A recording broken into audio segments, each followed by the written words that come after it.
It's 2017 and Old Time Radio DVD is still here. Check out our new customer ownership program and the lowest prices ever. Just go to oldtimeradiodvd.com for full information about this wonderful program. Don't forget our new program, 123 Ready TV. Folks, this is really a great app for Android and Windows phones, computers, and tablets, and it's only $19.99. In the near future, we will be adding a new component to it, Old Time Radio. It's a great product for 2017. Visit oldtimeradiodvd.com today. Place your order. You'll be glad you did.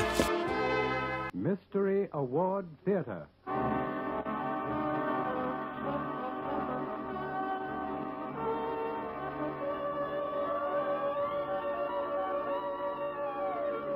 Presenting Screwball Division, this week's selection for the Mystery Award Theater.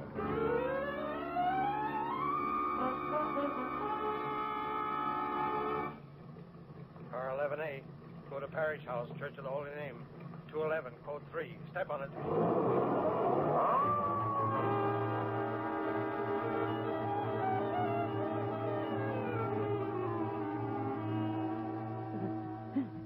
What miracle are you asking, Lieutenant? To hold my tears with Father O'Halloran lying dead at my feet. Yeah, I know. But there's something mighty strange here. Some questions I want answered. I'll never forgive myself, leaving him alone here in his study with a world full of hoodlums, kingdom people and the likes, the forces of evil. Kingdom people? Them infidels that would wipe all the Lord's churches from the earth. Only yesterday, the Father was telling me that...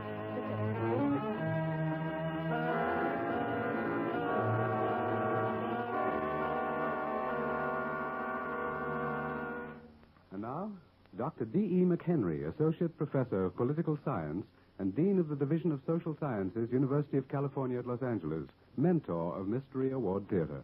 Dr. McHenry. Ladies and gentlemen, your good sponsor has asked me to select for you each week the very best mystery story my associates and I find in our researches in that popular and instructive literary field. For tonight, I have chosen the particularly fine story by Mr. Anthony Boucher, of which you have just heard the beginning.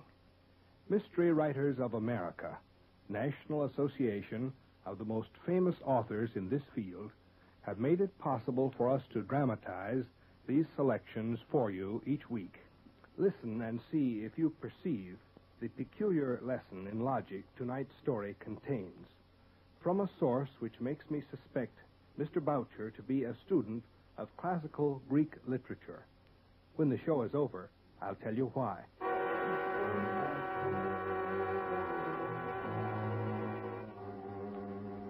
This is a very queer deal, and I need facts.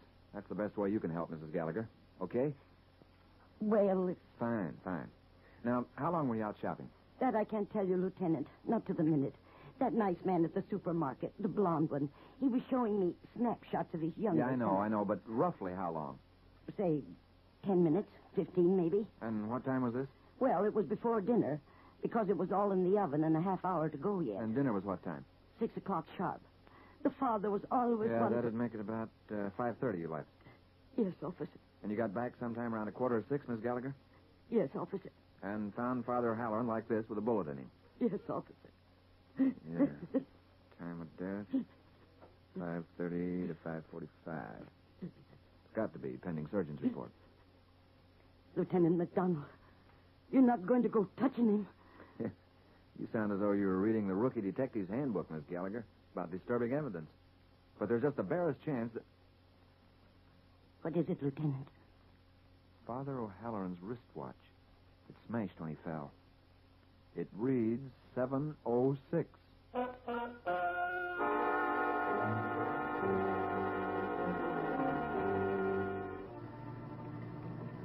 Car 28B, go to Peerless Hotel for Men, 482 Pacific Street, Skid Row. It's a 211, code 3.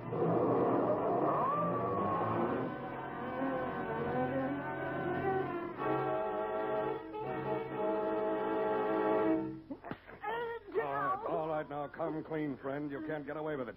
Honest to heaven, Lieutenant Barker, I don't know nothing. All right, now. You just keep right on saying that, and I'll keep right on slugging you, okay? I was next door in my room when I hears the shot. I looks in here and I says, "Grapes, this is where the bulls come in." So I runs downstairs and I finds Finney, the cop on the beat. Honest to heaven, that's all I know. We'll see about that. All right, come on, get up. This guy with the hole in him is a screwball, Lieutenant. He's one of them kingdom people what's against everything. Look at them books all around. I tell you... No, don't! All right, now. That's to make you keep quiet and listen. First you want me to talk and... Shut up. Maybe this double dome on the floor does belong in the funny house. But that's no excuse for you to kill him. Honest to heaven, all I know is this guy's name's Marsden. That's all I know. Dipsy, you're all washed up. Now just listen to what you expect me to believe. This room is at the end of the hall. If you're in the next room down, you hear a shot.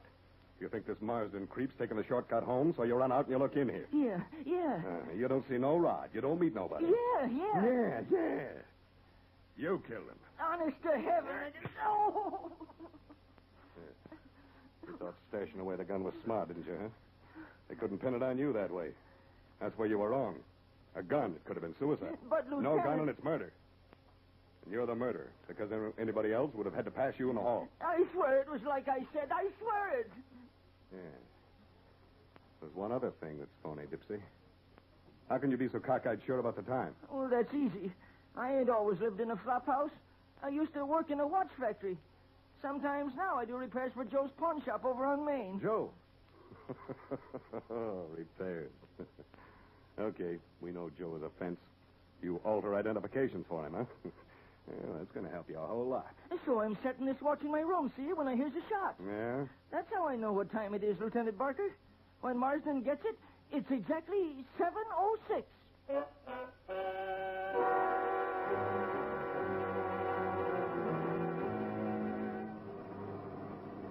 Car 17A. Go to home of Judge Gregory Westcott. Duckville Road, Compton Hills. 211, code 3.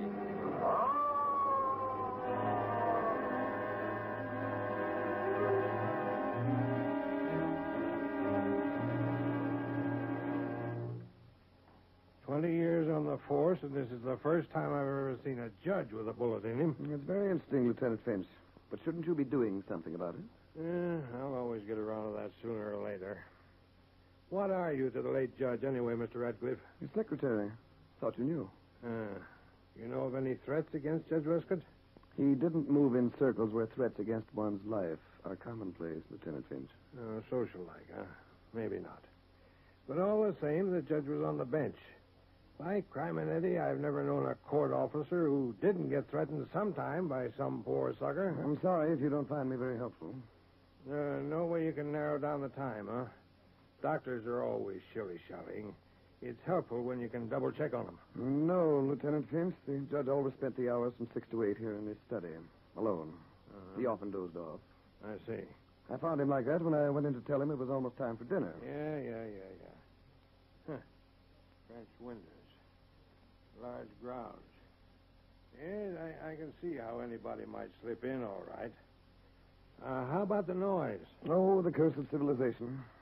A shot can be so easily confused with... I know, a backfire. Crime and Nettie, I wish I had a buck for every time I heard a witness talk about backfires. I'd be retired and doing nicely, thank you. But the shot wasn't all. There was a brawl in here. I heard nothing. Most of the time, I was right there in the adjoining library. Well, you must have heard something. Well, then it must have happened before I came here, Lieutenant Finch. Around 6:20. Or after I went upstairs to dress at 7:30. So you see, Lieutenant Finch, you're not even listening to me. Crime and Nettie, look what we've got here, Radcliffe. It seems the judge was murdered at just the time you said it couldn't have happened. What do you mean? Well, don't you see? The electric clock was jerked out of the wall plug during the struggle. Yes, you're right. And it stopped smack on the minute of 7:06.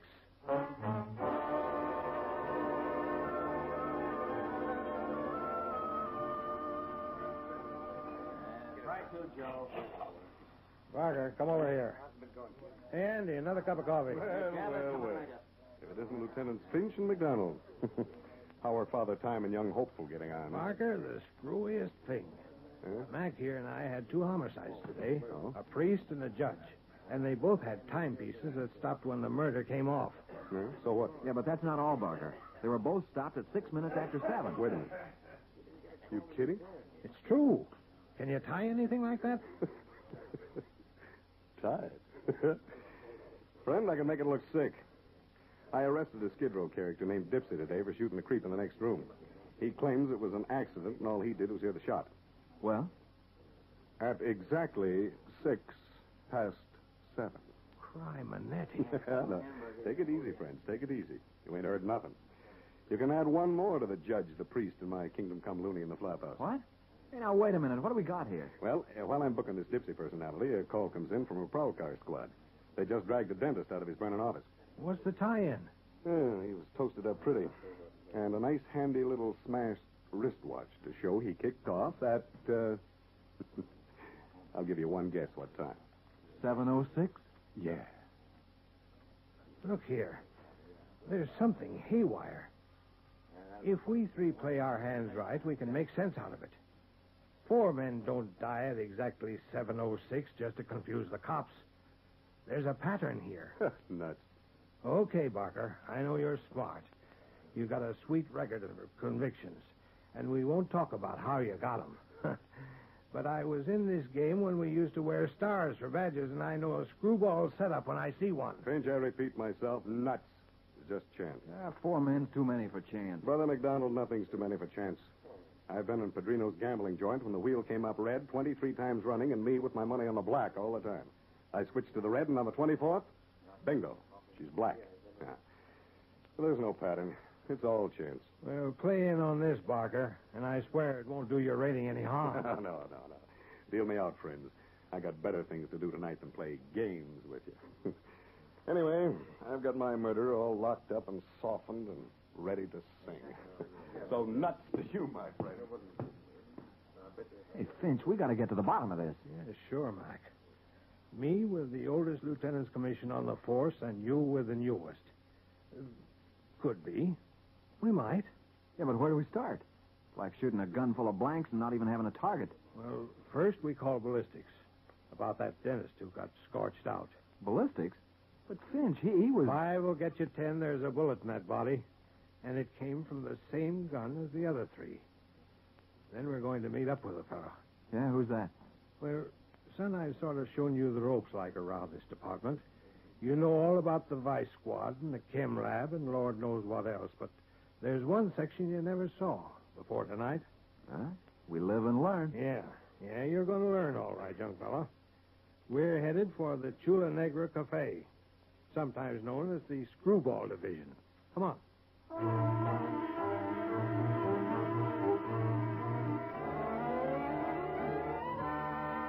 You are listening to Mystery Award Theater, and this week's selection written by Mr. Anthony Boucher, Screwball Division.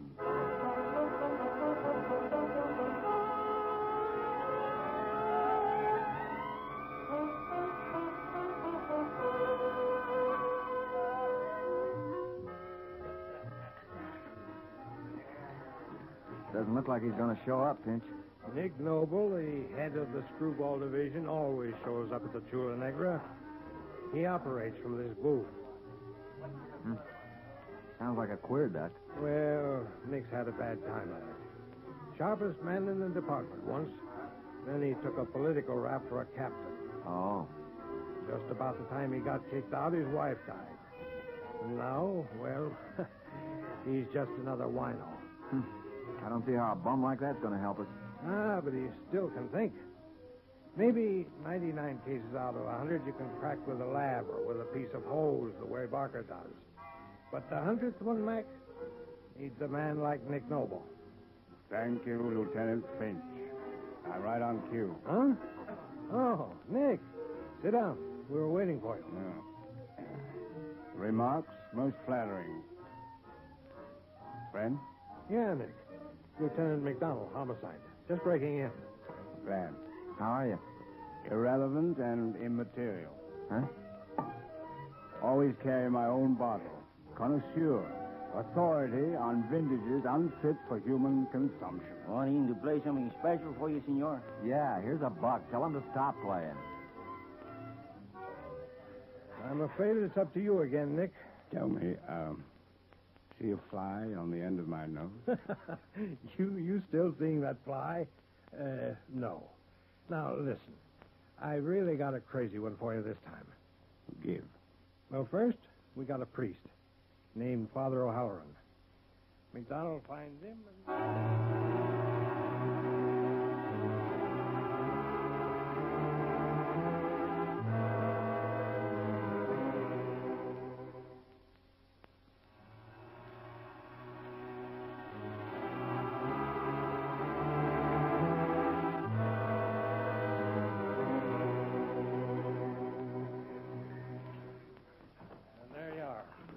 All four guys off to their heavenly reward at 6 minutes after 7. All through? Well, what more do you want? Well, you don't even seem interested, Noble. Fly on the end of my nose. Well, what do you make of the setup? Questions. Okay. Dentist. No name? Not yet. I'm supposed to phone back and check. Check now. Find out all about him.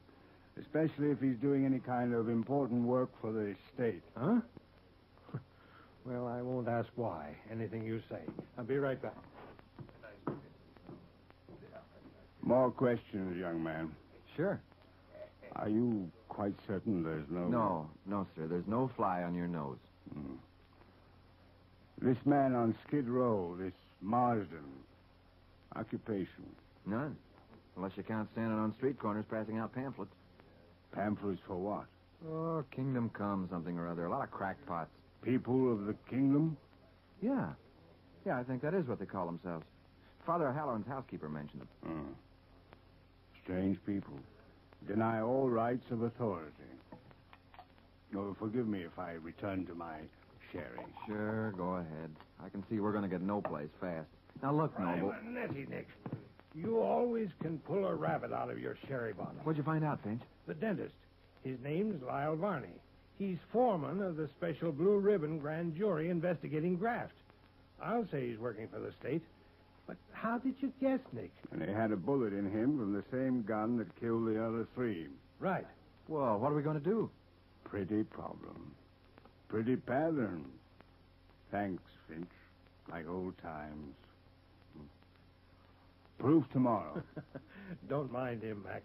He can't help grandstanding. No grandstand. Murders tied together.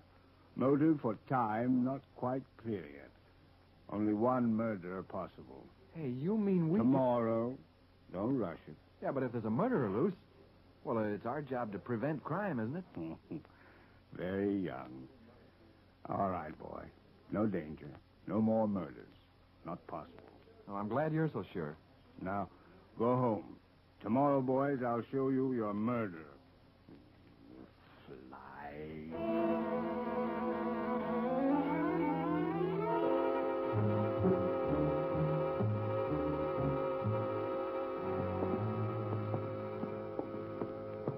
Now, look here, Noble. Don't you believe in lights in the hall, Doctor?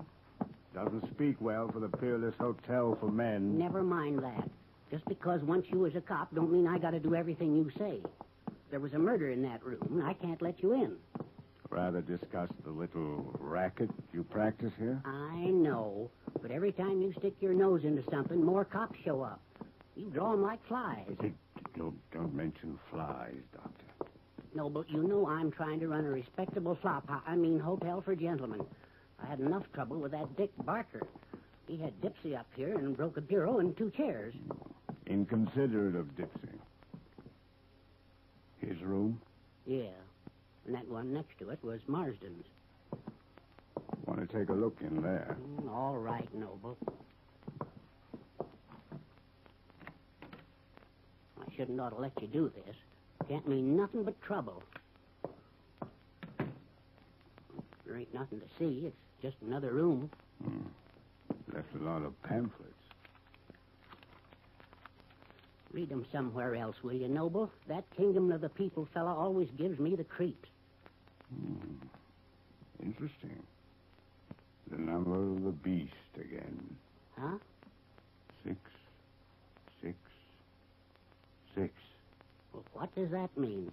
And why am I asking? Should know your scriptures better. Well, Quiet, Doctor.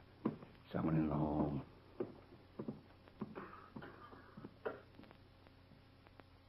Going into Dipsy's room next door. Put the light out.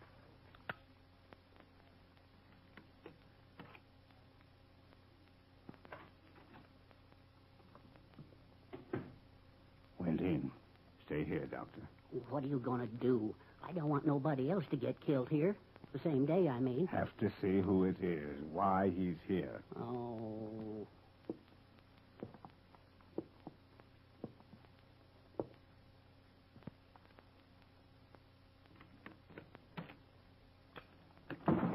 Taking a big chance. Might see you in the dark behind that flashlight. Did you come back to...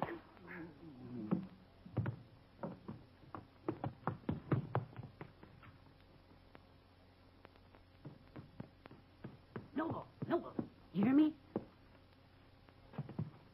What? What's the matter? What happened to you? What? You ain't killed, are you? Well, say something. Oh, if you got yourself killed, that Dick Barker will massacre me. Yeah. All right. Help me up. Sure. Did you see who it was? Too dark. Oh, better get your head fixed up. You got a lump the size of a coconut. Yeah, Doctor. You might call it the mark of the beast.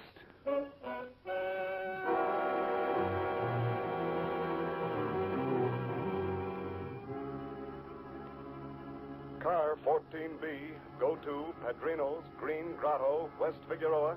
It's a 211, code 3. Padrino's cold as a mackerel in a deep freeze. Right through the heart. I don't get it, Mac. I never saw Nick slip up before like this. He was so sure there wouldn't be another murder. Not that I'm sorry to see Padrino go. It's one way to close up a gambling joint. But there's a killer still loose, and we don't know where he's going to strike next. Yeah, this pattern's getting deadly monotonous. You can bet ballistics will find the bullet and Padrino checks with the others. From the same gun. Same pattern. He got plugged sometime between 1 and 3 a.m. But this here watch on his wrist was broken and set to 7:06.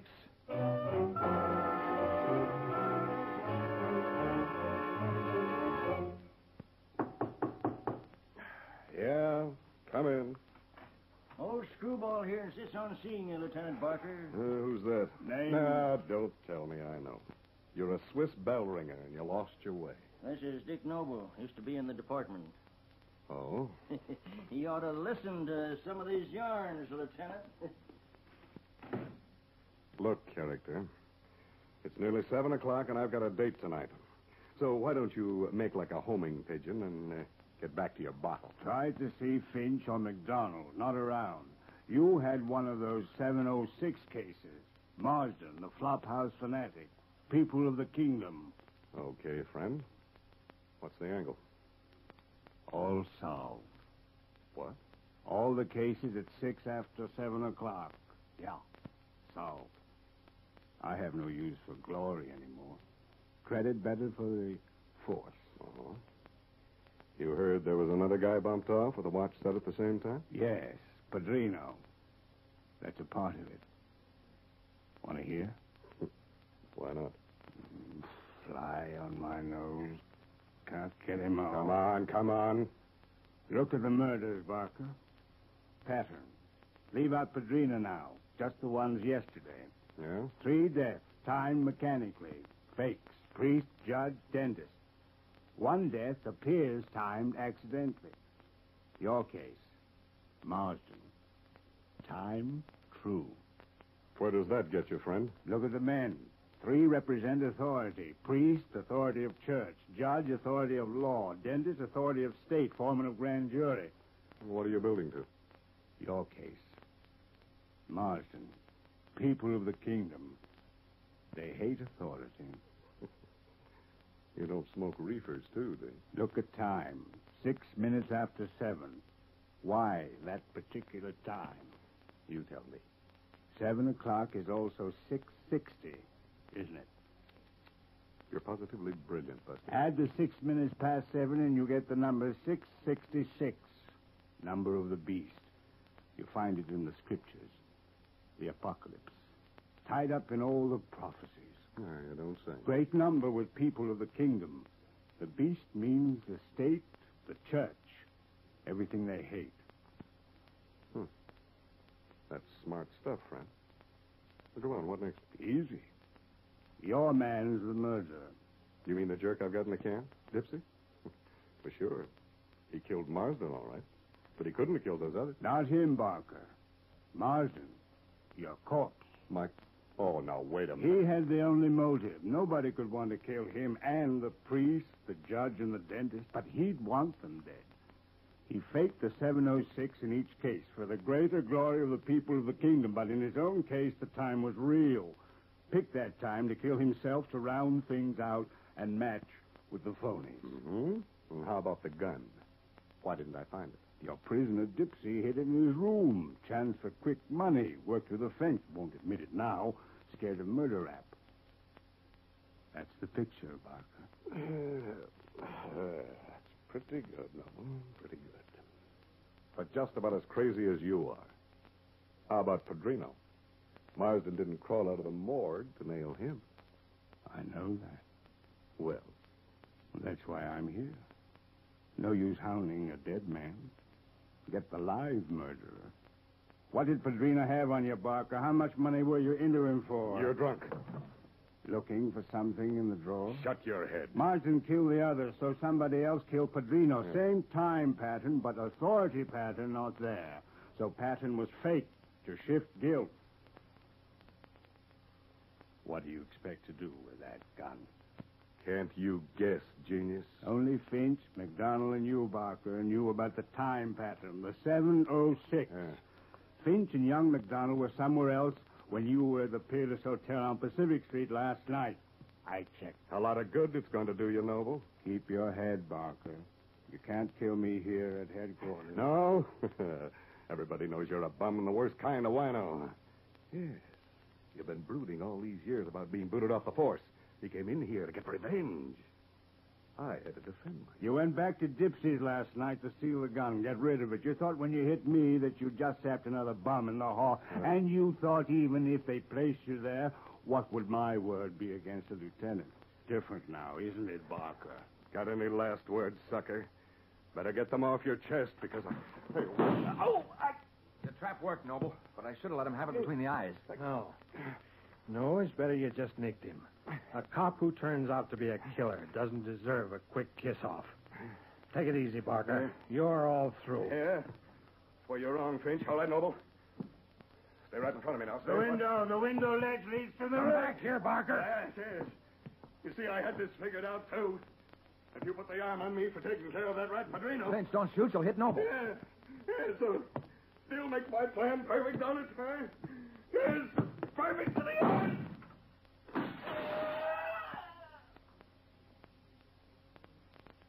Perfect to the end. Gentlemen, look at the clock on the desk. Almost perfect at that. 7:05.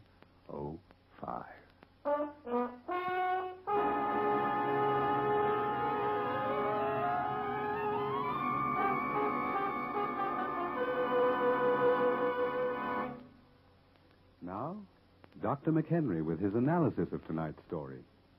And so Barker was trapped by logic, the logic of the consistent pattern of events.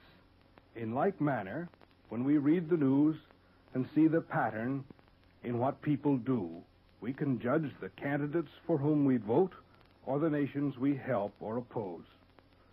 Thus, in our recreational literature, too, we discover valuable instruction, brought to us this time by poor old Nick Noble, a strange modern counterpart of the ancient Greek oracle of Delphi, the mystic counselor to whom the public officials of Greece went with problems too puzzling for them to solve. The oracle found solutions after inhaling mystic vapors and imbibing a liquid. The Delphic oracle, you see, is a classic parallel for the wino in the restaurant booth. But that's getting into the author's field, and I think you should meet him. Ladies and gentlemen, Mr. Anthony Boucher. Thank you, Dr. McHenry, for a penetrating analysis and for your dramatization. It was a grand presentation of my story. May I say a word on behalf of my colleagues? You certainly may. For my association, the Mystery Writers of America, I want to thank you for this splendid way of using our work. We'll continue to make our very best available to you. What have you chosen for next week? A story on which I know you'll agree with me. Pieces of Silver by Mr. Brett Holliday, your famous creator of Michael Shayne. Oh, yes. One of his best. Join us again at this same time next week. Hear the weird story of a man killed to protect a young girl, but killed for an act not of his, but of the girl's own father. Mystery Award Theater is produced by Lee Crosby and George L. Fogel.